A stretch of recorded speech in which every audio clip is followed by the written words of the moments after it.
तो महाराष्ट्र और झारखंड के नतीजों को लेकर बीजेपी के राज्यसभा सांसद और राष्ट्रीय प्रवक्ता सुधांशु त्रिवेदी से बात की हमारे असिस्टेंट एडिटर ललित नारायण कांडपाल ने। मेरे साथ मौजूद हैं भारतीय जनता पार्टी के राज्यसभा सांसद और राष्ट्रीय प्रवक्ता सुधांशु त्रिवेदी। सर, महाराष्ट्र में बम्पर जीत और झारखंड में फिलहाल स्थिति आपके पक्ष में नहीं है, क्या देख रहे हैं? देखिए, महाराष्ट्र में हम शानदार विजय की तरफ बढ़ रहे हैं। बीजेपी ने शानदार सेंचुरी से आगे बढ़ी है और महायुति डबल सेंचुरी से आगे बढ़ी है, पर फिर भी महाराष्ट्र में एक रोचक मुकाबला चल रहा है। रोचक मुकाबला ये है कि महाविकास आघाड़ी की सीटें ज्यादा आती हैं या शिवसेना एकनाथ शिंदे जी की सीटें ज्यादा आती हैं, उनके बीच में रोचक मुकाबला चल रहा है। और दूसरा रोचक मुकाबला ये है कि महाविकास आघाड़ी का कोई दल क्या 29 सीटें पा पाएगा या कि वो अकेले दम पे मुख्य नेता प्रतिपक्ष का पद पा सके। ये भी एक रोचक मुकाबला है।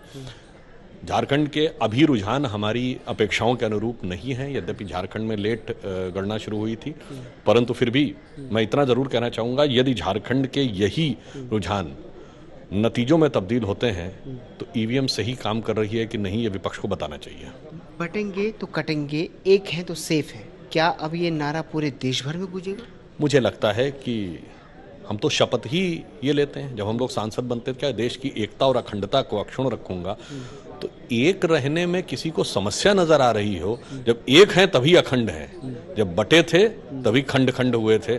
मुझे लगता है देश को ये भली बात समझ में आ रहा। और एक और बात आप देखिए, अबू आजमी साहब गए थे मौलाना अजहरी से वोट मांगने, तो वो वीडियो दिख रहा था ना, वो क्या कर रहे थे, साहब हमारे इलाके में 1,90,000 मुस्लिम हैं, एक भी वोट बटना नहीं चाहिए, सब हमारे साथ आने चाहिए, बस इसके लिए हम आपके पास आए हैं। तो एक तरफ ये है सोच और दूसरी तरफ टुकड़ों टुकड़ों की सोच है। तो मुझे लगता है देश की प्रबुद्ध जनता चुनाव में भी बम्पर जीत हो रही है। ये दर्शा रहा है कि भारतीय जनता पार्टी के प्रति विश्वास और श्री नरेंद्र मोदी जी की विश्वसनीयता पूरे भारत में अपना प्रभावी प्रभाव दिखा रही है। तो सुधांशु त्रिवेदी बता रहे हैं कि जिस तरीके से जीत हुई है वो निश्चित तौर पर प्रधानमंत्री नरेंद्र मोदी के नेतृत्व की जीत है। कैमरा पर्सन पवन शर्मा के साथ ललित नारायण कांडपाल, टोटल न्यूज़, दिल्ली।